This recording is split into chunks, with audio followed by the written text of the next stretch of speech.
members of the Vice Squad and my stoner maniacs. You guys are my online best friends, and I don't ever want to think we won't ever be friends. Welcome back to the Stonerman is Dope podcast. This is my favorite episode so far. This is the movie podcast. Dude, it's so good to talk to your ears again. I hope and expect everything is going great behind your eyes. Welcome back to Stonerman is Dope podcast. All is well in the Stoner Studios. I just wanted to talk to you guys about my favorite form of entertainment today. This podcast is dedicated to the greatest form of art and expression, movies. Some people call them movies, cinema, flicks, pics, talkies, features, motion pictures, or picture shows. But the great ones are called films. Why do they call them films? Well, because they used to shoot on film. That's it. There's no other reason. They used to have to shoot on film, which would be in the cameras. The film would be loaded into the cameras, and then they would have to take it. Like, you wouldn't even know what you shot. You would just have to hope on good faith that what you guys shot was able to be captured on the film. Yes, I have a question. What? Film shoots at 24 frames per second. What does that mean? I don't really know. But how I understand it is it's like this picture, this camera takes 24 pictures a second, right? That's a lot of pictures. And then you take that captured film and you take it to a lab, and then the lab would process it in dark rooms, and they put in too much vinegar. I don't know however they processed it, but everything had to be perfect. And from what I heard was the reason that the film industry did 24 frames per second instead of 30 frames per second is because it was cheaper. They had the choice of like how many they could do, and they settled on 24. I don't know if that's it's definitely not an urban myth. That's racist. Definitely not really a Hollywood myth. It's, let's call it a Nick myth, because that's a little myth that I heard from my buddy Nick. So it could or could not be true. Dude loves film too. So I'm going to take his word for it. You guys can leave some comments or whatever and tell me the Nick myth has been busted. But I doubt it, because Nick's kind of a badass, except Nick does also believe in aliens and Bigfoot. And I don't believe in either of those. Hold on, I gotta make sure somebody's not stealing my car. Things kind of look sketchy outside. Hold on, guys.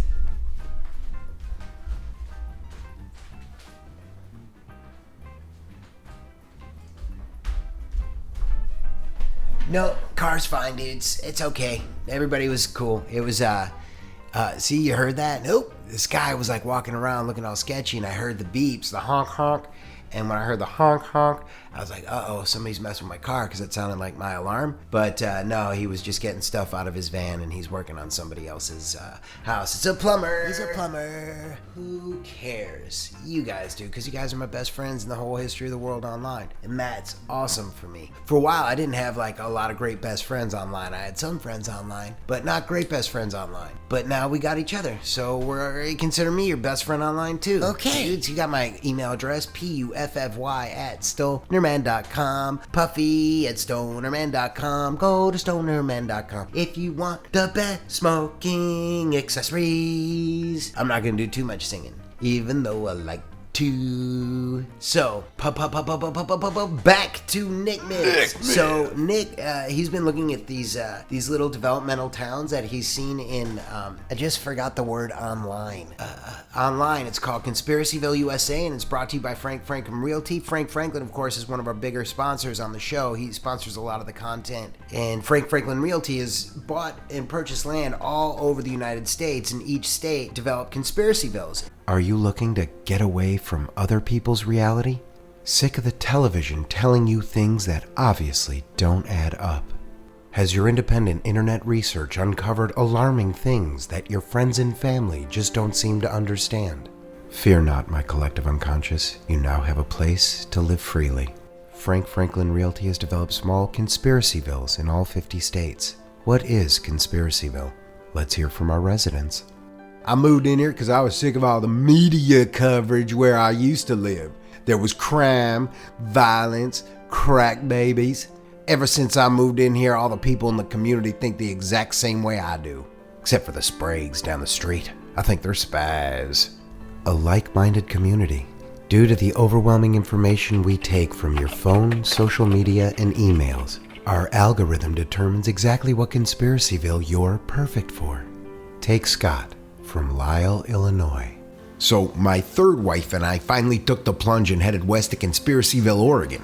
If they're looking at a few different Conspiracyvilles, we actually found the place where Elvis and Tupac actually retired to. It's a community that understands aliens actually live underwater because they don't need air to survive, duh, and that Jeffrey Epstein used to write for Punky Brewster. Plus the best frozen yogurt in the country. That's right. Each Conspiracyville has the same but different amenities. Movie theaters, town squares for rantings and ravings, a mall with PUKE frozen yogurt, dry cleaners, Wally Green's pharmacy, and a pet store. Conspiracyville. We're right around the corner. Brought to you by Franklin Realty. What the Conspiracyvilles do is they are little developed towns. They've got, I believe, anywhere between, depending on the state, 200 to 500 homes, and easily accessible except one lane in, one lane out, or like not one lane, like 4 lanes, you know, because you don't want to have too much traffic. And I think Conspiracyville, if you're kind of tired of living in cities where people have like all these different thoughts in you, find the Conspiracyville closest to you. Go to conspiracyville.net and check it out. Like if you want to go state hunting, go state hunting. Figure out like, yo, I lived in the South my whole life. I want to live in the Pacific Northeast. Boy, I am really selling this bit. Conspiracyville, Idaho. It's amazing. They have like all these great things. And then Idaho, like I think twice a year they go Bigfoot hunting in Washington. Which is funny because in Washington, they believe potatoes have been grown by the government to destroy Ireland. So Conspiracyville, Washington is kind of at war with Conspiracyville, Idaho guys, but they don't care in Idaho. They just want to find Bigfoot. This conspiracy commercial brought to you by Franklin Realty. Now back to Stonerman babbling about cameras. The camera maker is also one of the things I heard. This could be a Nick myth. They only made a limited number of cameras in like the 40s and 50s, so people couldn't really understand the technology. Trying to sound smart. He's a dumb guy. Trying to sound smart. And blah, blah, blah. I don't know. I don't understand everything. I'm still absolutely amazed by how aspirin works. How a camera can capture all this stuff. Pretty amazing to me. They only Hey, dumb guy, guess what? Aeroflex, and there might You don't sound smart. Please, what I'm begging for from you awesome best friendians, the Stoner Maniacs, the members of the Vice Squads, dudes and dudettes, let me know what really it is, because I don't feel like Wikipediaing anything today. Did I just hit the slow-mo button? So let me know what like the real story is, or send in a video and I'll totally post it on stonerman.com or stonermania.com. Put you out there, not trying to make you like a superstar or celebrity, but like let you know into the THC community, yo, this is how stuff really is. I'm not making sense right now. And it doesn't have to be, again, just centered around the hooch, the grind, the herbs, the peeps, the poops. I don't know what I'm saying right now, but send in some videos. Become a stoner expert, a stoner spurt. Ew, don't do that, dude. Become a stoner expert. That would be much more preferred. The thing that I had heard was they made a very limited number of the cameras. So oh my goodness, he's still talking about cameras. Technology, and then become a better company, because of course that's what happens in America, and that's how it really should be, is when the competition can figure out how to make something cheaper and better, and they can make more of them, that everybody should be able to do it. So these companies only leased out the camera equipment to the studios, which makes no sense. You would think if you were a studio, you would want to buy as many cameras as possible so you could shoot anytime, all the time. Anytime, all the time. Anyway, the whole reason I'm bringing all this stuff up, Well, we're waiting. there only became a very limited number of people who were able to become experts at this field. And they would teach it in certain universities, and I'm not talking about theory like film theory, oh, you break this down. I'm talking about like how to use a camera, how lighting works, how costume design works, how makeup works, how... Hey, dumb guy, guess what? You don't sound smart. Entertainment of art. One of the things I like to do whenever I go to a new city, or especially in Europe or wherever I am abroad, I'm not abroad, I'm a dude. Whenever I'm in like a different part of the world, I always like to check out their art museums. Art is a really cool way of seeing all the way time has changed trying in to sound past smart. history. He's how a they captured dumb stuff. guy. I love like trying to sound old-timey smart. paintings where Raphael, not so much Michelangelo, but Leonardo da Vinci, dude. If you look at like Leonardo da Vinci's invention book and stuff like that, like this stuff's really, really. First of all, I just named 3 of the 4 Ninja Turtles. Second of all, I am babbling like a goof on Goof Day, dude. Third of all, invention book? not intellectualism, but being smartism, I guess is how I want to say it. Man, I just saw some really great stuff in Italy, Spain. Dali is Salvador basically my favorite. Basically, what does that even mean? Dali is Salvador my Dali. favorite artist, period. I don't understand Picasso, even though I kind of do. I'm Picasso. Because art was one way, and then Picasso came along and art changed immediately. And forever thereafter. And Uh-oh, here we go. Here comes Professor Dumbass for art history. just taking the biggest medium in the world that was recognized around the world, and Picasso just did it differently. And nobody had ever seen it, so it blew everybody's mind. And of course, now we look around in retrospect. Oh man, of course, why wouldn't people just do that? Because nobody did. Ever since they invented oil painting, they invented oil and painting and whatever, like when even hieroglyphics, it was all done basically one way. And Picasso did it completely different. And people bought it. I mean, like, they could have looked at it and been like, this is the stupidest stuff I've ever seen. But it captured the art world. It's incredible. C'est incredible. It's wonderful.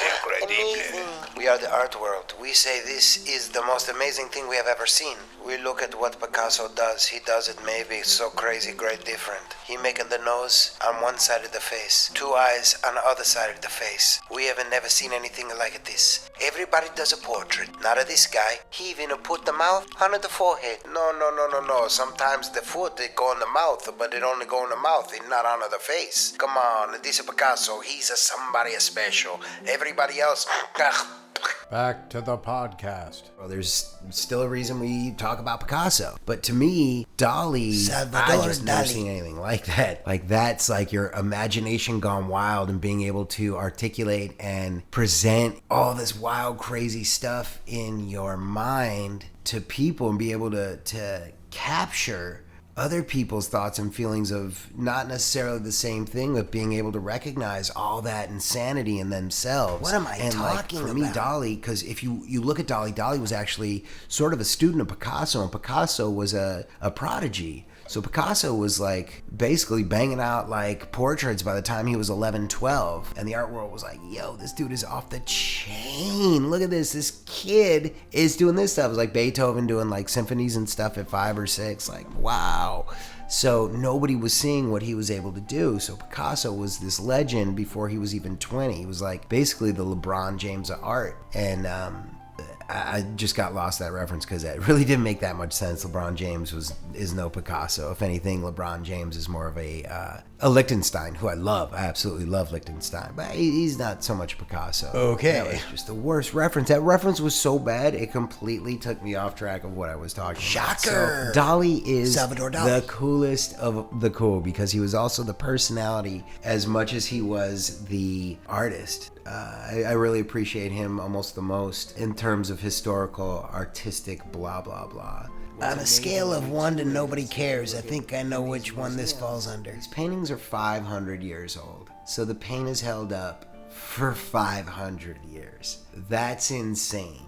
You know, one of the Nick myths is there isn't anything that you can prove past 5 generations. That could all be BS. But I kind of look at it and I'm like, wow, no, like canvas and oil and art are really the only things that last, and buildings. But look at how many buildings get torn down. You know, how many pieces of art get ripped up. So, all right, touche, you got me there. If you guys can, do a deep dive into Dali. Get to know his stuff. Get to know Picasso. Get to know the history of art. That's all like the 20s and 30s, 1920s, 1930s. Probably a little before, probably a little after. But a really explosion of creativity. It's like the crossroads or the intersection of skill and ambition and intelligence and community. That was the artistic community in the 20s and 30s. And I feel it's very similar to filmmaking in the 70s, 60s and 70s, and even to the 80s, that film became as epic and as legendary as art. And that was the way people really used to be able to communicate stuff and tell stories, was all through art. And then have the explanations passed down from person to person to be able to explain the artwork to future generations. Don't forget also, there was maybe 3% of the same amount of people on Earth back then, you know, and word had to travel in a certain amount of time. It wasn't very easy to get information. Art was the most important thing because it could be mass produced, not so much mass produced, but it could be printed and then reshown, like in newspapers and certain catalogs and stuff like that. that there was a way to reproduce work, but film is everything to me. Used to be. Let me rephrase that. Film used to be. The internet kind of to me is now what film used to be to me. Caution.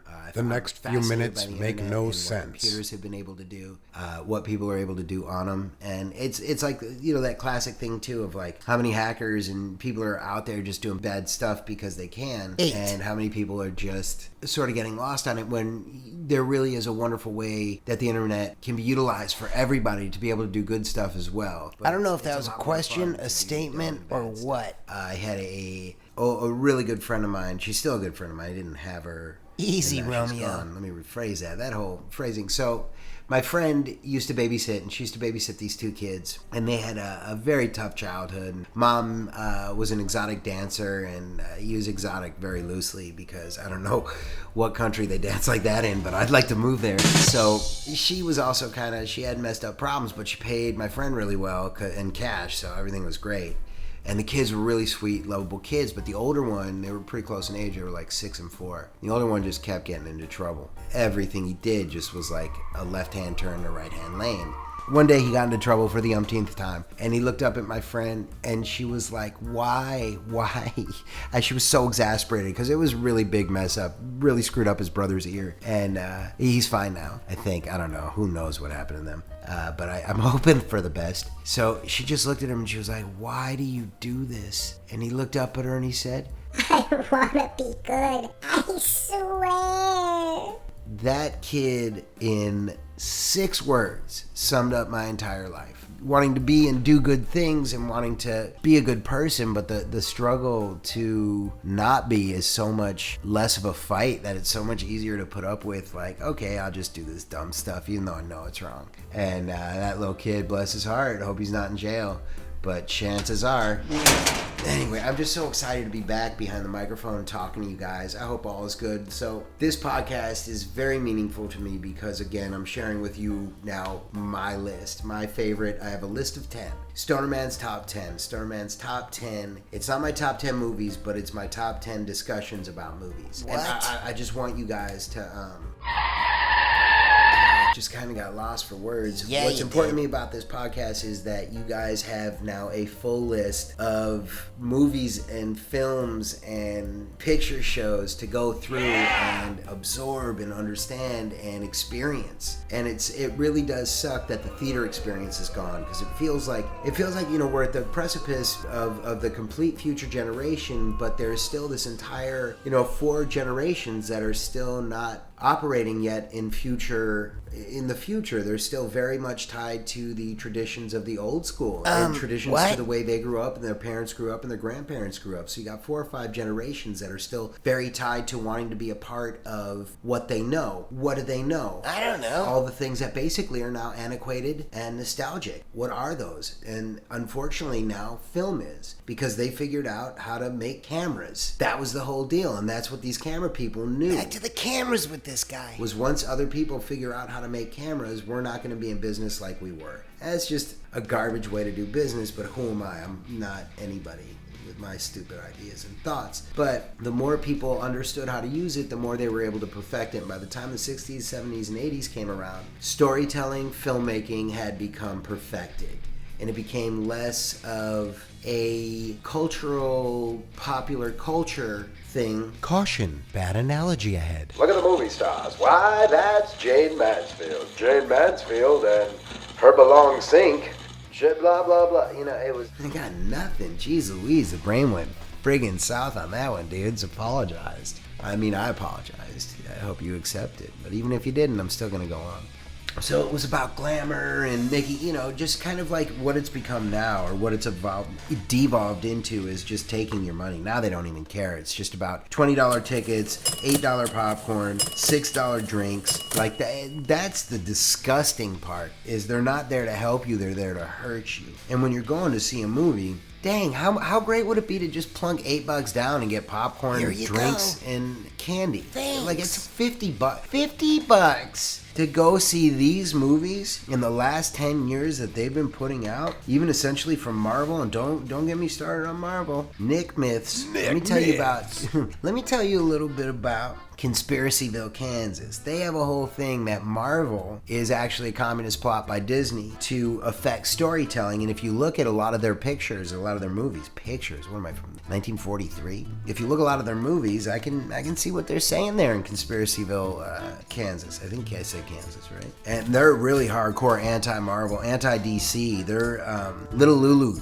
They're a big Little Lulu community, and Casper the Friendly Ghost. I forgot the name of those comics, but they're very much into those being the most popular form of comic book entertainment. Because there are no movies, they're also trying to acquire the rights to not Casper, because Casper's obviously they keep making all these terrible movies about him. I'm just rolling one for us. Yeah, they really believe that Marvel not only, like Martin Scorsese said, destroyed filmmaking. It's not so much that they destroyed filmmaking; they just changed commerce. They changed the way business is done. So like every once in a while, somebody would break out. Like Gone with the Wind was like the biggest movie in the country for years and years and years. And then like all the ones that were on TV that we thought were big budget movies, like or big time box office successes weren't. And thankfully for television is what saved film. Otherwise they used to call them revival houses, where people would have to go to theaters to watch them, like first print, blah blah blah. But also a really cool way to see a movie. Go see a movie in the theater whenever you can. See a movie in the theater when this truly disturbing left-hand turn in the right-hand lane of life with the coronavirus and all this stuff came about. When we're able to collectively be a part of enjoying things together, concerts, all that. Go see old movies. If we're going to try to do together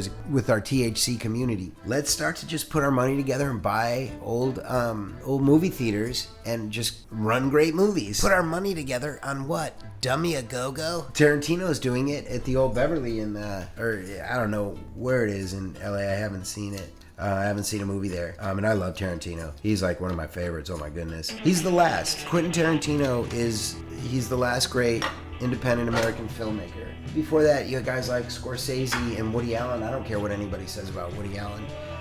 What a great filmmaker. Again, not saying what a great person. Those are two different things. And nobody ever won an Oscar for Best Person. So, great independent filmmaker. Tarantino, the last of the great independent filmmakers. George Lucas. Spielberg isn't an independent filmmaker. I think Ron Howard is a studio independent filmmaker. Okay. Like Roger Corman. If you guys can do some research on Roger Corman. That dude is responsible for the best movies in the world. And he didn't produce any of them. He just produced the talent and taught the talent how to make movies for commerce. And his thing was never making great art. His thing was making good bucks.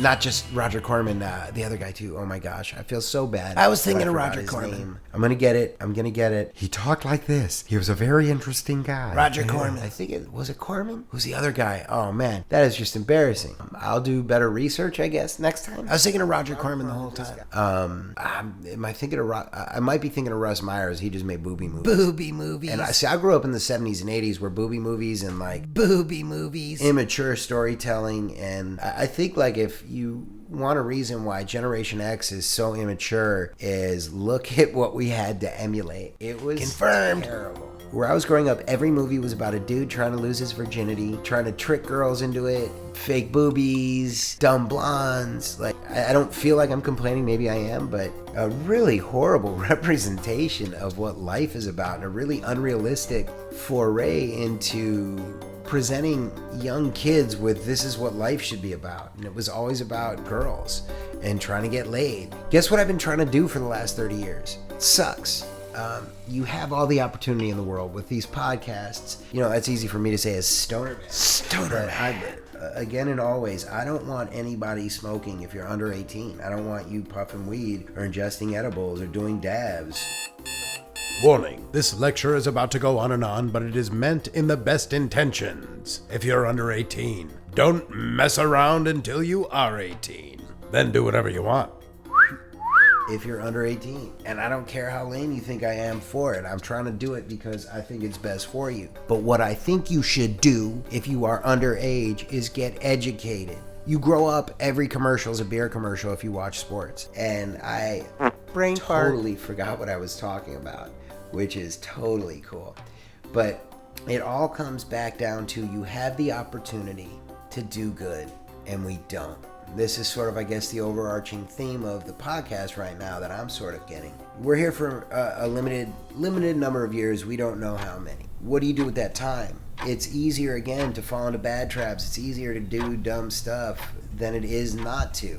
And life really comes down to seconds, if you think about it. It's the second to make the right decision. And you put a lot of pressure on ourselves to do the right thing.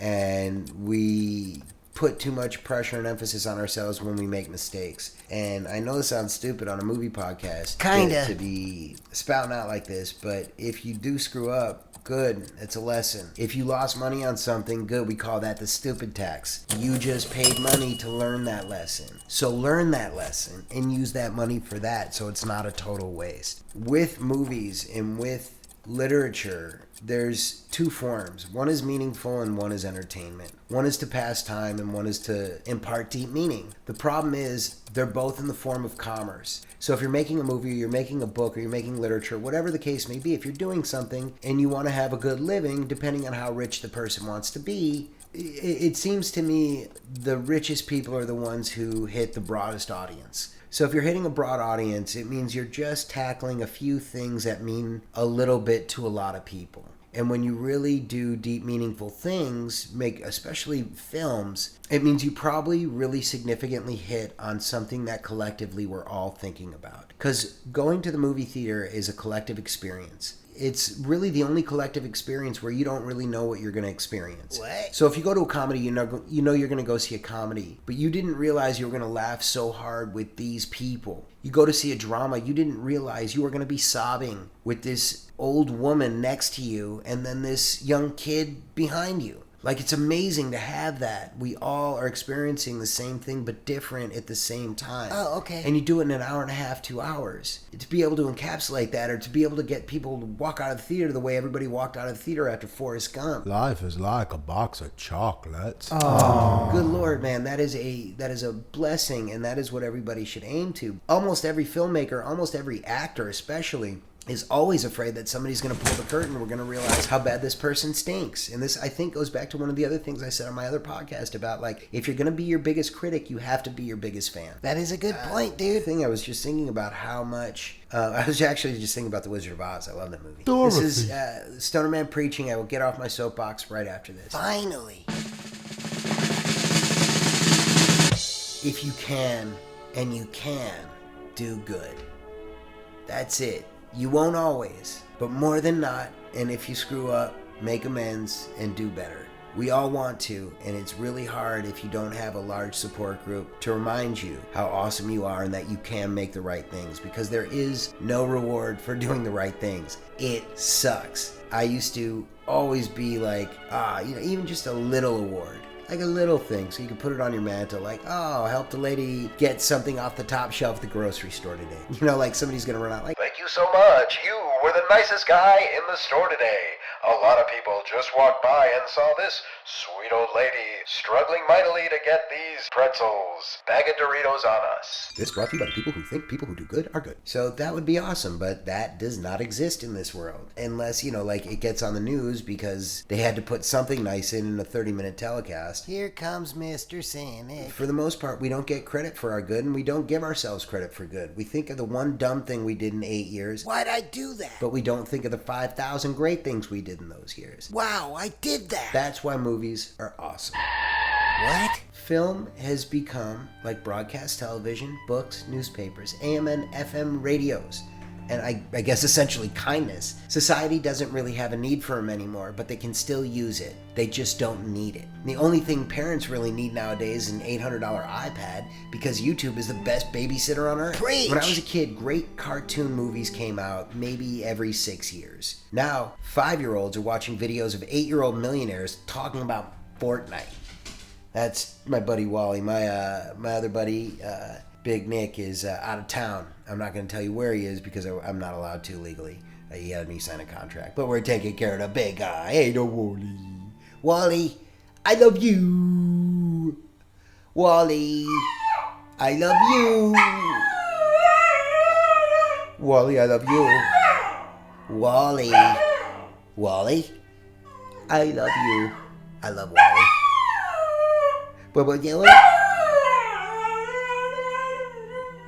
But Wally, what do you think about what I was saying about the movies? He didn't like it too much. You liked what I was saying about the movies. I love you. Wally? Wally, did you like The Matrix? No? Oh, did you like The Matrix 2? No? What about Revolutions? Oh my goodness, he just showed his butt to me. Was your favorite... Oh, I know what your favorite movie is. It's a Woody Allen movie. It's Everyone Says I Love You. I love you. I love you. Wally. Wally. I love you. I love you. Oh, he's so good. Oh. Wally. Oh, he's so good. Come here. Oh, now I feel bad. He's so good. I love you. I love you. I love you. Wally, I love you. Ah, man, so he's a good boy. That's just Wally. He's a good boy. Basically, all I'm saying is, and what we've learned is, people just like things that pass the time. You don't check in. You don't do too much thinking. Entertainment has truly devolved from being meaningful to being disposable. And I don't blame it. People used to think when they would sit outside, they would either listen to music or think. Now you got people listening to podcasts, radio stations, movies, TV shows. They're reading stuff. There's so much stuff you can do now that you just couldn't do before. So, because we spend so much hours of our life waiting and doing stuff and needing to pass the time, we need so much more stuff. And so the less stuff we have to think about, the better off we are. Because you don't need a whole bunch of, meaningful things and still have to walk around your life. It's just not feasible because we evolve and we change over time, not rapidly. So we need those spaces in between. So you got your good cruddy music, and then you go home, and when you're crying or whatever, you listen to music that really makes you feel good. Stonerman translation. Everything was better when I was a kid. Get off my lawn. The problem is, I don't mind that all the other trash, like TV and radio, I had to say the three biggest forms of collective destruction of American society, particularly after World War II, comes from three different places. Network television, specifically television news, radio, and social media. I know you think it's Stonerman. You're headed right to Conspiracyville, Arkansas with this one. You know what? Good. We got openings. What I think the biggest problem with, especially those horrible forms of American quote-unquote entertainment, is that you have dorks controlling what you watch. You have jerks picking your programming for you. Now, you decide what you want to watch. You decide what you want to listen to. And not have to be victimized by their algorithms, but you're the algorithm. That'll be your name. Algorithm. That's what he should name his site. Algorithm. But you're the algorithm of this is what gets seen, not being victimized by, I can't say the kid turned on the channel and saw this. Yeah, of course. There's 86,000 things on Netflix, Hulu, Disney Plus, HBO Max, all that stuff. There's millions and hundreds of thousands of movies and TV shows that just is not right for your kid, but what do you care, right? You don't. Why? I don't know. You're just lazy parents. That's easy for me to judge, dude. Guilty. Sorry. I take all that back. I was uncalled for. I just felt like being mean. That's part of myself that I'm trying to get rid of. And with your guys' help and your ability to let me apologize and accept my apology, and we'll move on. But I won't try to be as judgmental and mean. Might be the strand that I'm smoking. Today we are currently smoking blueberry lemonade from... Awake. Is it Awake? No, Awake is like the form, like when it's a sativa. So, sativa, hold on, I'm getting the name here. Oh, this could be Sunday Driver. Nope, Blueberry Lemonade by... man, I can't read as well as I used to. I don't have my glasses by me, but it's Some Awake, and it's blueberry lemonade. It's absolutely terrific. And now for something completely different. Okay, guys, I know I'm like totally on a podcast. You guys, I know I'm totally on my soapbox this podcast, but the last thing, and it's really inspired by one of my top 3 or 4 favorite movies in the history of the world. It's called Network. And if you've never seen Network, watch Network. That should be number 1. Not going to get into it too much, but it in 1970, early 70s or whatever. 1976. Don't know the exact date. Sorry, guys, I'm not. I used to be, like, especially with sports, I'm really good with years and stuff. But movies I'm pretty good with, too. But Network, I think, is 74, 76. 1976. But Network talks about how all these big companies are buying out television stations and making the news, which used to be the most important part of an American's life, into a sideshow and basically no different than what's on network television during Primetime television. network television hours or whatever that's called. Primetime television, dude. Primetime. There's no difference now between the news and primetime television. did it! It's all just basically to keep your interest. It's never to inform or educate. Network is the most amazing interpretation of what was going to happen over the next several years. I forgot the word for future. Next to Idiocracy. See Idiocracy right after Network, because Idiocracy is the comedy network. Stonerman translation. I mean the network version of comedy, not an actual comedy network. There are none. It's just the best. Like, those 2 movies best encapsulate what happened to American society in the last 40, 50 years. Is we've devolved as a society into a less thinking society and a more reactive society. Wow, good point, dude. And we're not looking out as much for each other as much as looking out for ourselves.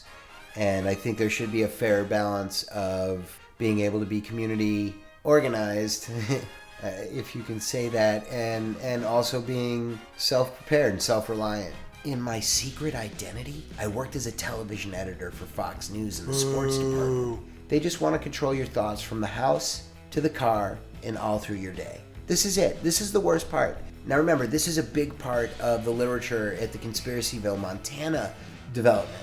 They want to control your thoughts for the simple reason that they want to sell you piles and piles of garbage. It's true. Alcohol, prescription drugs, fast food, awful movies, horrible TV shows, poisonous soda, hideous clothes and shoes, insurance agencies, the worst political candidates in the world, terrible bank loan offers, bad cars, and all of it is recapped with terrible stereotyping. So for years, all the advertisements, it's not even so much the entertainment as much as the advertisements showed you what a couple is. And it's these advertising companies that tried to control American thought. And then the networks would do it with whatever the owner of the network wanted to be the narrative. So only what's the best way to put it? Because I feel like I'm rambling and I'm still on my soapbox, and I apologize. Because this is a movie show. You don't have to advertise good stuff. That's the whole point. This podcast is taking a left-hand turn into Stupidville, you guys. I'm sorry. You can keep paying attention. All I'm trying to say is, like, stay away from advertising. Don't believe all that stuff. There's so much stuff they throw at you that you don't have to buy. And I want you to use your money for the stuff that you like and enjoy. Basically, travel, read, enjoy, and save. Get yourself some property. Start building stuff on it. Start building your savings account. Go have fun with your money, but don't give it away to products. Give it away to experience.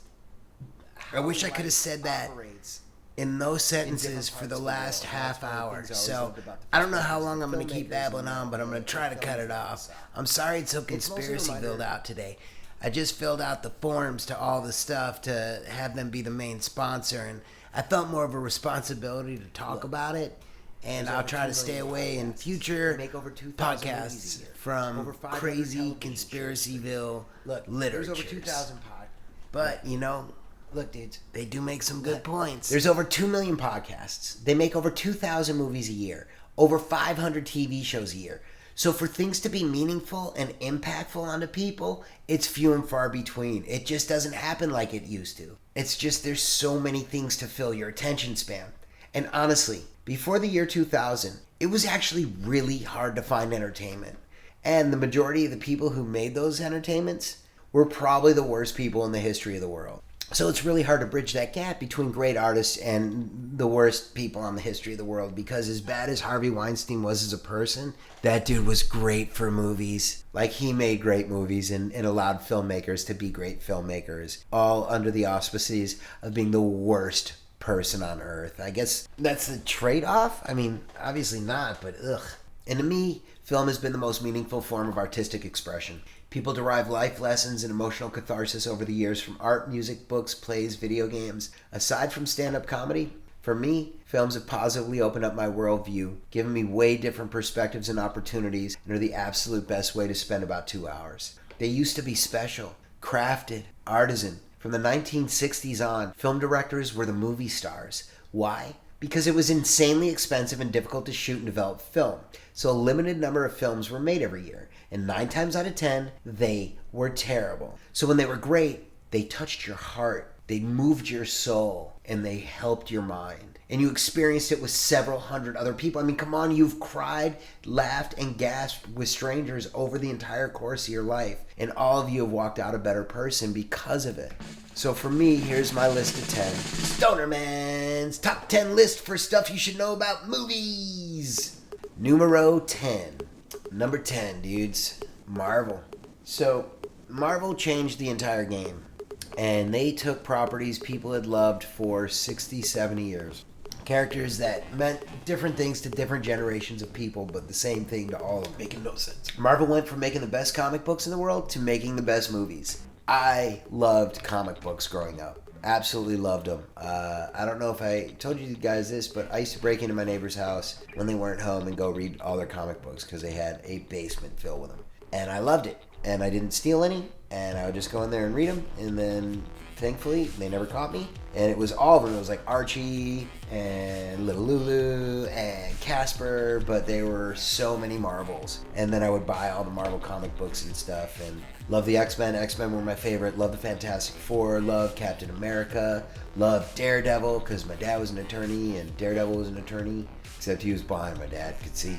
From when I was a little kid to Marvel finally being able to make movies that look like movies and their comic books, I was like in my 20s. And I'm not gonna lie, and I'm a little bit of a crier. When Wolverine was fighting Sabretooth in X-Men 1, I sort of cried a little bit. Kind of got all teary-eyed because I was so happy to finally see Wolverine on the big screen and fighting Sabretooth, and it looked like a good fight. And Rogue was there, and Magneto was there. I mean, it was awesome to finally see your favorite comic books on the big screen, because like I had seen all the DC ones and that Superman. I mean, like, Superman easily was my favorite superhero growing up. I love Captain America too for the same reasons. I'm sort of one of the nerds who likes the do-gooders. I like the guys who do things for the purpose of doing good things. And Christopher Reeve as Superman is easily the greatest comic book film superhero of all time. Like, I love Bale's Batman, but really it just comes down to a lot of him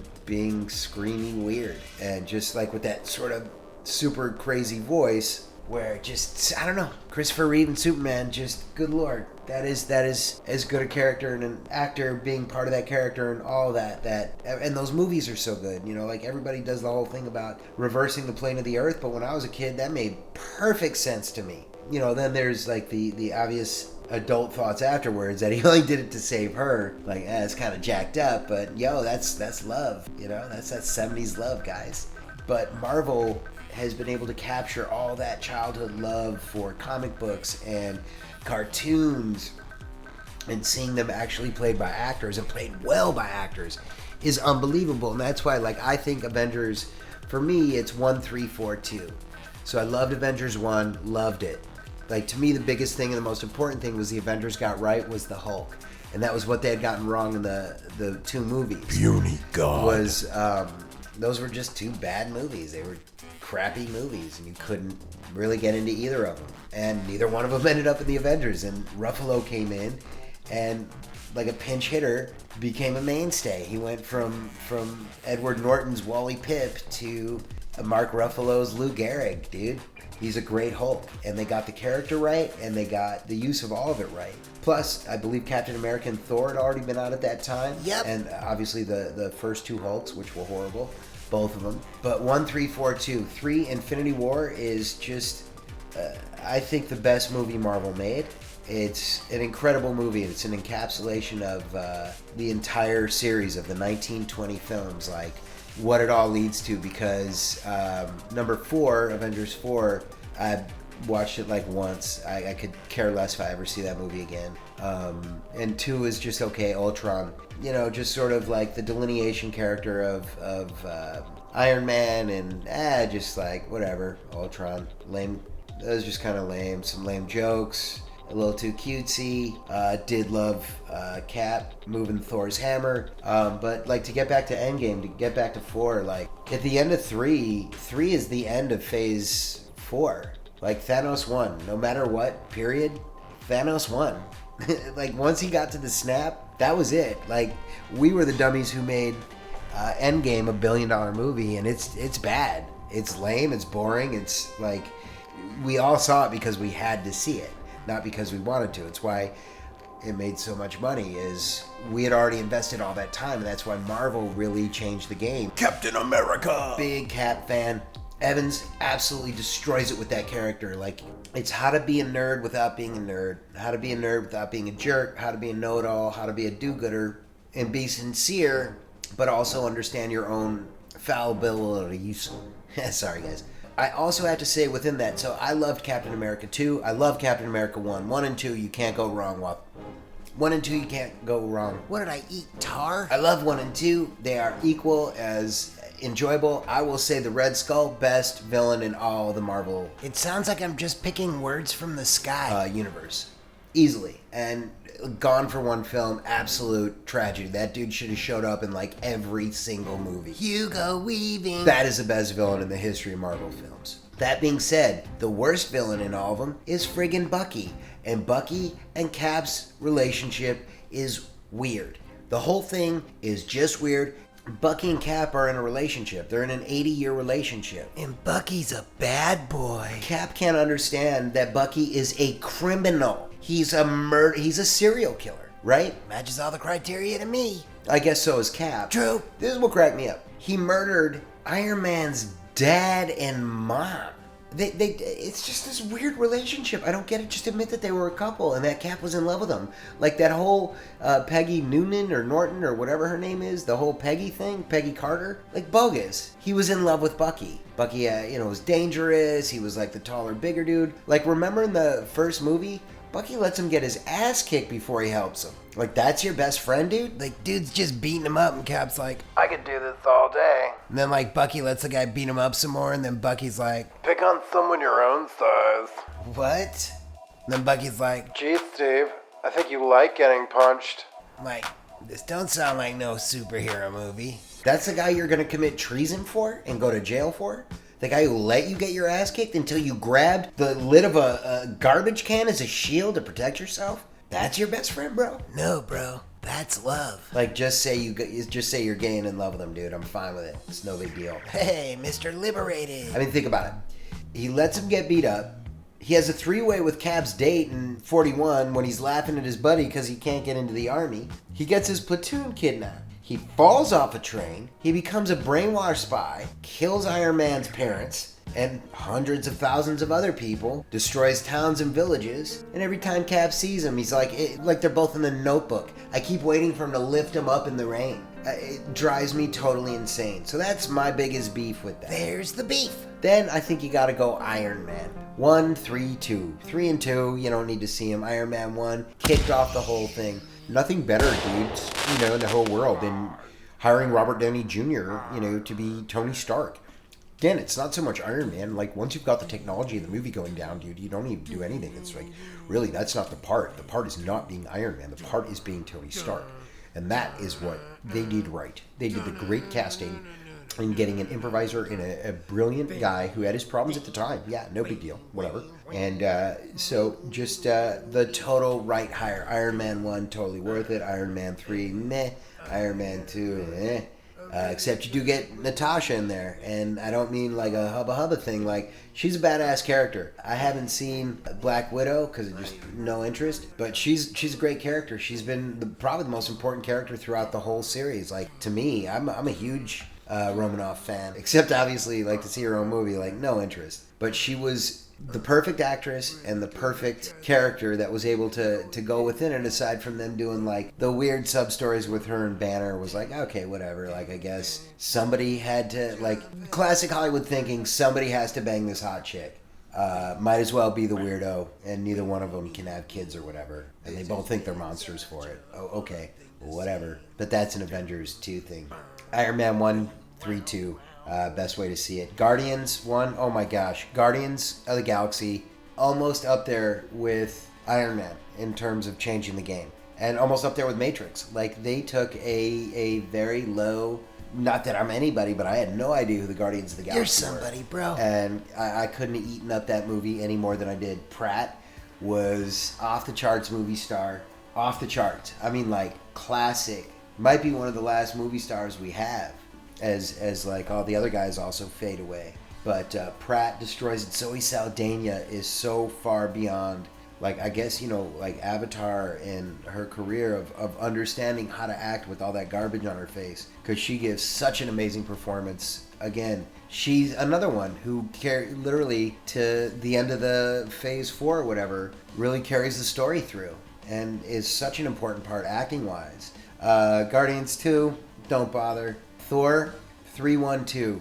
Ragnarok is just one of the funniest, best movies ever of being able to perfectly put action and comedy together and totally change the course of the franchise without any problem. Ragnarok is great. Thor 1 is great. Thor 2, not great, but not as bad to me as everybody thinks.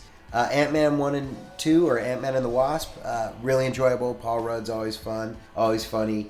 Terrible villains. They're really good 2/3 of the way through both movies. You can't go wrong watching Ant-Man. Like, when I'm doing stuff around the house, too, like, I'll put the movie on with the commentary. A lot of these have commentaries on iTunes, which is where I watch them. Unsponsored advertising, cause the product's great. Ant-Man 1 and 2 are really fun.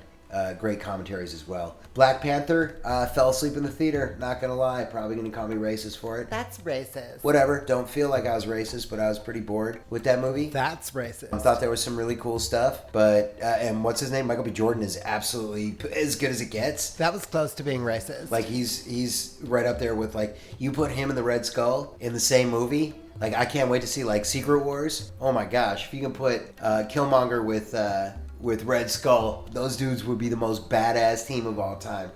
Black Panther was cool. I have it. I watch it a bunch, but not a lot of stuff I really take from it or remember. Sorry, probably makes me racist. Yeah, I know it's racist. I took a class once on YouTube. That was the only time in the movie theater I've ever been where the guy next to me nudged me and he's like, "Hey bro, you're snoring."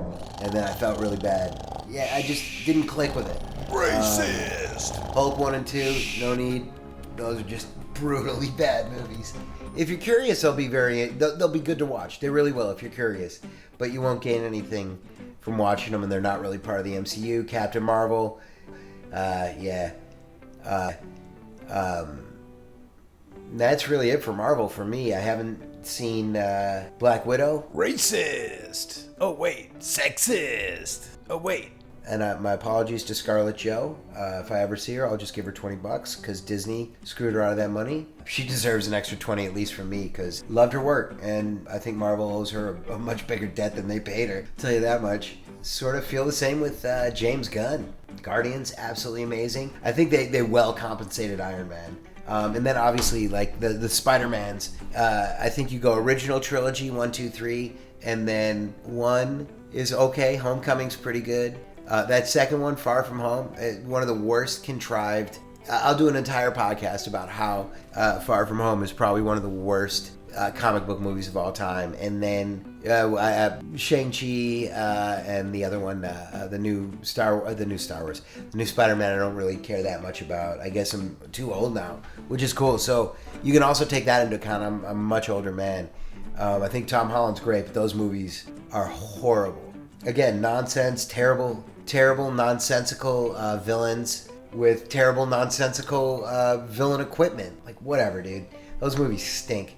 And Venom was brutally mediocre. Although high-pitched Tom Hardy's good, but oh my goodness, that movie was Whatever, dude. Whoa, moving on, dude. We're gonna move on now. That was number 10, Marvel. Number 9 is my personal favorite. The guy who's got the most special part of my heart in terms of my filmmaker love heart is Quentin Tarantino. He might be the weirdest person ever, but he's Dali. He's the Salvador Dali of filmmaking to me. Full He's my circle, all-time dude. favorite. I can rewatch his stuff and learn new stuff from it all the time. I absolutely love it. I think Wally's about to start barking in truth. Yeah, see? Wally knows. But I will start with the best Tarantino movie for me that he directed is Jackie Brown and that he wrote is True Romance. I can watch those movies all the time. And then here's my little buddy. Oh, he's a cutie buddy. But oh my goodness, Jackie Brown and True Romance. Unlikely heroes, great love stories. Both of them, great love stories. I guess when I always look back at movies, the ones that I love the most are love stories. Traditional or non-traditional, but I really love love stories. And Jackie Brown and True Romance Jackie Brown and True Romance are really two incredible movies. Just the dialogue, the action, the pacing, all of it. I can't talk enough about those movies. I won't go into the specifics about it, but dude, you got Chris Tucker doing the smallest role, and he's incredible in it. Sam Jackson, Robert De Niro playing Sam Jackson's bitch, Bridget Fonda in the most adorably awesome role of all time. She's so incredible in that part. And then Pam Grier, dude. Dude, this is the worst part about being Stonerman, dude, is sometimes your stoner memory stony fails you, I'm dudes. thinking of Pam Grier. I am so sorry to Pam Grier. Not Pam Grier. Yeah, Pam Grier. You love this movie, dude. Oh my goodness, dude. I might have to look this up. Is it Pam Grier? Yes. Yeah, I'm literally checking this out. I was right. Pam Grier. Good Lord. I almost said Rosie. Rosie Grier. So I kept wanting to say Rosie Grier. And Rosie Grier was the guy who tackled Sirhan to the ground. Who just got pardoned. Whatever. Yeah, since there are no more Kennedys in office, I guess everybody's safe. Pam Grier gives, I think, the best performance, the most underrated performance maybe in the history of movies is Pam Grier's Jackie Brown. And the situation that Tarantino puts her in repeatedly to continue to show her character and her fiber. I'm a terrible movie explainer. I can't get enough. Oh yeah, Michael Keaton's in it, dudes. Just that movie. There is no better movie that you can spend 2 hours watching than Jackie Brown. None. Now, if you need a little adrenaline rush, the only thing you're going to get better than Jackie Brown is True Romance. Oh my God. You know, as a young writer, Tarantino disavowed himself from it because there were changes to the script of the movie that he was very unhappy with. But I think he's really sort of flipped on how he feels about True Romance, the best friggin' movie ever made, dudes. Yeah, Jackie Brown is my favorite, but True Romance is the best characters, the best actors, the best acting, the best writing, best directing. The scene between Christopher Walken and Dennis Hopper, easily the best scene in the history of movies. Best written, best directed, best acted. You just don't get better. I cannot tell you to watch True Romance enough and watch it 5 times. You'll catch something better and better every time. Gary Oldman, holy mackerel. Oh yeah, quick Sam Jackson scene, dude. Dudes, True Romance it up, y'all. True Romance it up. It is incredible. Michael Rappaport is so good. Brad Pitt in the role of his career. James Gandolfini. Sit down and watch it. Then go Pulp Fiction. Pulp Fiction's a game changer. That's why, I guess Tarantino could almost be more Picasso than, he's more Picasso Dali. Yes, everybody. Professor Dork is giving lessons. Because Dali studied under Picasso. Picasso, I always say, Picasso didn't need Dali. Dali needed Picasso. And Dali's my favorite. But he needed somebody to show him that you can let loose your mind. And Tarantino just took all of modern filmmaking to that time and turned it on its head with storytelling. And it's kind of like Rashomon is an incredible movie by Kurosawa in the 50s. And Rashomon is an incredible story about 3 sides. 3 sides of what, dude? One side, another side, and then the truth. He's the worst at explaining movies. He's the worst at explaining movies. Because he don't know how to explain it. Telling the story in different fragments. And Pulp Fiction masterfully changed the games in being able to tell a story non-linearly. And what that means is not in a straight line. Everything happened like this. It's this day happened, and then this day happened, then this moment. So he just changed the game. Plus, nobody steals better scenes than Tarantino. His best scenes are stuff that come from other movies. His dialogue is wholly original. His direction, his look is wholly original. But dude is a great thief. I take no pleasure in saying that. But he's stolen some... I'll get off the subject, but some of his best ideas are other people's. He's just great at retelling them. What he did in Inglourious Bastards and Django Unchained, he empowered Jews and he empowered... Careful! African Americans or black people better than anybody ever has. He gave a visual representation of what we all wanted to see in Inglourious Bastard. And he empowered this small group of men to go be Nazi killers and got to show us what it was like. I mean, it was just... And then again, dialogue, suspense, intelligence, action, comedy. Inglourious Bastards, oh man, incredible. Django, the most underrated performance of all time, goes to Jamie Foxx. I think Jamie Foxx is top 5 most talented guys in the history of Hollywood, easily. You know, I don't know about his ego, I don't know about him personally too much, and I'm sure it's got to be really high because that dude has more talent in more different things than anybody I've ever seen, except for maybe Eddie Murphy. Because sure, Elvis could sing, but boy, that dude couldn't act. Jamie Foxx can act, sing, dance, do stand-up, whatever you want. The growth of his character in Django Unchained is good a performance as anybody has ever put to screen. Christopher Waltz is great. It's a fun character. It's very flamboyant. I'm not going to say easy to play, but I'm a little upset that Christopher Waltz has 2 Oscars, and John Goodman, I don't even think has a nomination. DiCaprio deserved it, because DiCaprio is off the charts incredible in Django. And I'm not a big DiCaprio guy. I don't think he was all that great in Once Upon a Time. They should take away the Oscar for The Revenant and give it to him for Django. He's just absolutely incredible throughout that movie. And so is Sam Jackson. Oh my God, that movie. Again, you got 2.5 hours. Spend it watching that movie. 2 hours and 45 minutes. Reservoir Dogs, game changer. A lot of game changers, dude. Tarantino at the very beginning, first directed movie, first movie that he wrote and directed. What? And that movie is sensational. That movie is a stage play for film, and nobody's ever been able to pull that off that well. Michael Madsen. Mr. Blonde. Whoa, dudes, come on. Tim Roth. Mr. Orange. Everybody in it. Steve Buscemi. Mr. Pink. That movie has 18 different memorable parts, and Steve Buscemi's probably the most memorable part of it.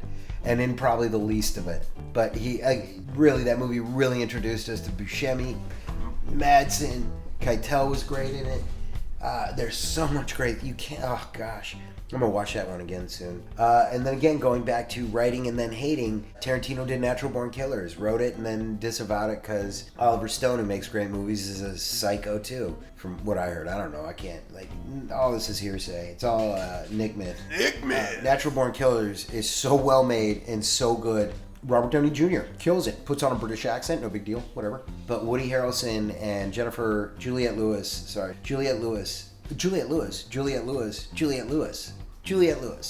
Dudes. Juliette Lewis and Woody Harrelson. That movie. Rodney Dangerfield, dudes. Come on. Finally got some respect. Go watch Natural Born Killers. Quentin, I'm sorry you don't love it, but I still consider that a Quentin Tarantino movie, even though Oliver Stone directed it in a totally Oliver Stone way. But that movie is sensational. Again, Here we go. Being able, the zeitgeist of American culture, and basically tell that story 25 years ahead of time. This is basically the anti-heroes that everybody's loving, who are now the most important people in culture and stuff. I only left that in because I am amazed at how stupid that sounded, dudes. Once Upon a Time, really great love letter to Hollywood. I've lived in LA for a quarter of a century. I love this town. I love the history of this town. Really cool movie. A lot of fun. Best suspense scene I've ever seen in the history of film. I've never seen or felt anything like that. Especially collectively with a great audience on opening night. Okay. That scene with Pitt. There's a couple times where you're watching that movie and you're just like, oh yeah, Pitt's probably the greatest movie star of all time. Brad Pitt is that whole movie. The end of it, again, same thing. Almost like Bastards and Django, is the dude flips the script and gives you the most happy, satisfying ending you could ask for. man, Once Upon a Time's it's a great movie, but I would have liked to seen somebody other than Leo in that part, but that's me. Kurt Russell's great in it. Jack Burton, me. I hate that Bruce Lee scene. I hate that. That's why Once Upon a Time is so far down on the list. Sometimes my doggy coughs when I get on my high horse and talk too much about Once Upon a Time, but Bruce Lee scene, totally unnecessary. 100% feels like an absolute betrayal to the man, and blah blah blah. I understand what you're trying to do, but there's just no need for it. Why make the guy a big mouth jerk off who our tough guy character can beat up, and then he writes a book about? I mean, like, I don't know. I just think it's weird, and it really took me out of the movie. Al Pacino is horrendous in that movie. Horrendous. That part is terrible. Yeah, there's like, I don't know, 25 minutes you can cut out of it. Whatever. This isn't a thing. Once Upon a Time, really great movie. Watch the Brad Pitt stuff. The rest of it's okay, but Brad Pitt is beyond in there. He went from movie star to greatest movie star of all time because of that movie, and made a good movie great. Pitt made a good movie great in that one. Kill Bill 1 and 2. Wow. Incredible films. Uma Thurman, absolutely incredible. A lot of weird kind of stuff in retrospect. You look back and you see sort of like, can you be less specific? Just sort of a weird situation where she's in a coma in the hospital. Never was comfortable with it. Not that I'm on my high horse. Just what I feel like is unnecessary storytelling, but also a friggin' true reality of life, and something that just because I'm not comfortable with it doesn't mean it doesn't exist. So although it might disturb me and stuff, that stuff actually happens. You just, I don't want to be vague about it, but you hate to see that happen to characters you really like, even if it makes the revenge even sweeter, blah, blah, blah. But Kill Bill 1, good gosh, one of the most enjoyable movies you'll ever watch in your life. Kill Bill 2's fun and a great conclusion, but again, both of them could have been cut down into 2 movies. But that was kind of around the time of Lord of the Rings 1, 2, and 3, and trilogies and stuff like that. And Tarantino, being Tarantino, was like, I can make these into 2 movies, and it probably was better served as 1. Both of them, great movies. 1, as good as it gets. Is really just, man, I love Uma in that movie. I just love Uma in that movie. She's such a badass. She gives such strength parallel levels and everything to it. So if you can, I would totally check out Kill Bill 1. Kill Bill 2, not gonna lie, David Carradine probably the worst part of that movie, and he's Bill. So kind of tough to jump on the surfboard for the whole wave in that one, and a little just not as enjoyable. Plus, there was like a year or so between the releases, and he didn't maintain that same energy and passion from the first one. The second one was a little more whatever. Michael Madsen, Bud again, Vega, great. Daryl Hannah, great. Lucy Liu, oh my God, Lucy Liu in Kill Bill 1, great. Lot of fun. Watch them all. Watch everything the guy has done, written, all of it. You can't go wrong. But that's sort of my list. And then you have Death Proof, which is what it is, and Hateful Eight, the only one I can't recommend. Stage play, really cool. Apparently the script got leaked online, freaked him out. He totally changed it, which probably made it a whole different movie. And Kurt Russell is one of my favorites of all time, and I just... Snake Plissken, me. Unfortunately didn't connect to that movie. Again, that movie takes a huge left turn in the right lane midway through the movie with Sam Jackson. Man, oh man, I was like... it took me out of the movie and I couldn't get back. And didn't care what happened. Plus, the age range between brother and sister of Channing Tatum and Jennifer Jason Leigh, I just, not for me. And if you're like me and you don't really like it, good for you. You're just being honest about a great, easily the best writer, director, the best director ever, Quentin Tarantino. So that is my number 9. Holy God, we're getting through it, guys. We're getting through it. Holy jeez. So, I'm not a big drama guy. I don't like going outside of my house to cry. Like the furthest I like to go is my car. So, I don't really like to go out and collectively I don't really like to go out and cry with a group of people. So much so that I can't even say it, dudes. And I don't like to be manipulated into stories of really sad stuff. I technically don't know if that's officially a sentence. I'm not a big tearjerkers guy. But, dang it, if these movies don't tug my heart and can really do some really wonderful things for you in your life. So when I was a little kid, my dad took me to see the movie The Champ. There was a movie called The Champ, and it was with this guy Ricky Schroeder. He's obviously not a kid anymore. He was 5 when they made the movie, and he gives the greatest child performance of all time. Like, it's almost unfair for him because there was nowhere to go but down because he was so incredible in that part. And John Voight was the dad, and he plays a boxer. And I don't even want to ruin it for you, but every time that movie comes on, it just like stirs up some stuff. It's just a beautiful, beautiful story about a father and son, and the greatest kid performance of all time. And it was based on a movie of the same name, The Champ, from like the 20s with Charlie Chaplin and Classic Stonerman. So The Champ was made with Jackie Coogan, who did star in The Kid with Charlie Chaplin. But Jackie Coogan starred in The Champ with Wallace Beery. Another great movie. I think it was Charlie Chaplin. I could be totally wrong. I don't know if that Champ is the same as this one, but or that might just be The Kid. This guy. Yeah, I don't know. But there was no, Jackie Coogan, I believe, was in The Champ. Jackie Coogan is the reason that people aren't allowed to abuse kids on television sets anymore. There's a thing called the Coogan Law, which is the reason people should be looking out for children on the sets of films. Think about it. The court of law had to tell the studios, like, hey, don't do this to kids. Anyway, the guy's parents stole all his money, but when he was a kid, he was in this movie called The Champ, where he was a little heartbreaking kid. I don't think it was The Little Tramp. Let me check. I'll check. Yeah, I'm totally still confusing it with The Kid. It is true. I have burned through some memory cells. But I didn't know I was using them. 1931. Yep. Directed by Wallace. No, who cares? It was with Wallace Beery and Jackie Cooper. I did it! So Cooper was a little kid whose dad was a boxer. Holy crap, could this kid act? So it was Jackie Cooper, not Jackie Coogan, so I knew what I was talking about and had no idea what I was talking about. That's amazing.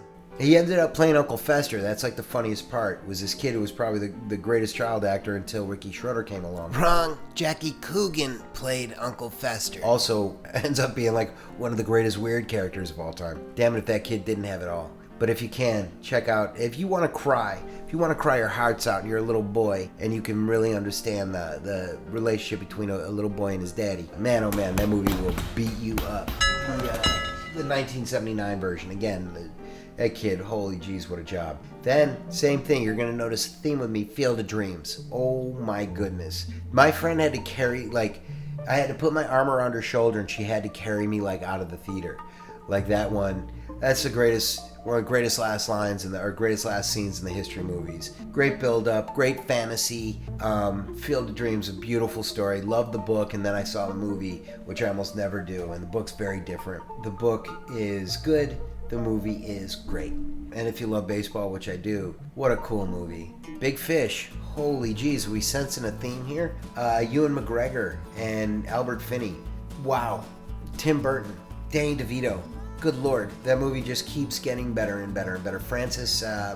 She played Frances Farmer. Jessica Lange, dude. Man. How do I forget her name? Getting there. Oh no, dude. She was just in that movie. She was also in King Kong. Which one? Well, she plays the wife, and she is just sensational. Jessica That movie Lange. is just great. It's a great movie about being a bad son. Not being a bad son. It's really about being able to let go of all the things you were upset about when you were a kid, now that you're an adult, blah, blah, blah. Well, Professor Summary, I believe you've done it again. What a beautiful movie, all told like fantasy style. I guess like Field of Dreams. It's great. Terms of Endearment, that movie has emotionally destroyed me and will always emotionally destroy me. That's a movie about a mother and a daughter and the difficulties in life, things that they go through, and that's Shirley MacLaine and Deborah Winger. And that is like watching Muhammad Ali and Mike Tyson fight. What? They were so good in it. Jack Nicholson's got a funny little role. He's really good in it. I think he won an Oscar, but that was just like, they do that. But that movie is and Jeff Daniels, he's the perfect creep. Check out that movie. That's a great, great movie. Got to be really tough for mothers and daughters too, but really just an incredible movie. Gravity, I feel, is sort of along the same lines, except it's a science fiction movie that takes the place of what grief is all about and what isolation and loneliness is. Gravity, wow, the end of that movie, the journey throughout that movie and then the end of that movie touches me deeply every time. The Mr. Rogers documentary. Caution, changing lanes. There's a scene in that thing, oh man. Like, I saw that one in the theaters too. It was me and like a whole bunch of old people. And we sobbed. But it's a beautiful sob. It's not a sad one. It's a beautiful sob. And now I'm just like the embarrassing tearjerkers for me. I cried my eyes out in The Incredibles. I'm not gonna lie. That movie made me so happy because, like, I'm not bragging, but I came from a good family. And to see really decent depictions of good families on screen is really heartwarming. I love The Incredibles. But what really got me was when Violet couldn't save her brother. And she was, like, telling her mom and she felt all bad about it, man. That really, man. I really felt bad for Violet. Then the fact that she was able to help the family, dude, come on, man. I legitimately got choked up listening to me getting choked up about that scene from The Incredibles. That was a great movie. Snakes on a Plane, sort of similar thing. So, like right before these two little boys get on the plane, and the kid's dad's like, "Hey, son, take care of your little brother, all right?" And it's like, I'll be, well, you got it. I don't think that was how it was written in the script. But he's like, okay. And then his little brother, of course, gets bit by a snake, and this kid just starts sobbing to like the guy from Saturday Night Live. He's like, I told my dad I'd take care of my brother, and I wasn't able to take care of my brother. Dude, I started crying so hard. I felt so bad for that kid, but I got it. That was a pretty good movie. And then, of course, X-Men. I cried during that fight. That was deserved. Endgame, I cried during Endgame. I must have cried my head off like 1,000 times. Dark Knight Rises, cried my head off at the very end. That movie got me at the end. Holy mackerel. They blindsided me. And then Michael Caine just sitting there. I said I will protect you, and I failed you. Oh man, dude. That one just hit me out of the park. So tearjerkers can kind of come from anywhere, but those are the ones I highly recommend. If you have those sort of similar issues, those are great movies that are real tearjerkers, real emotional, drama-filled movies. So if you like that kind of stuff, those are them. All right, dudes, that was number 8 on the list of movie things that Stonerman recommends and stuff. I don't have an official name because I'm an idiot, and I think I've proven that again. Stay stony, my friends. He's a cloud maker. He's a toad taker. He's a German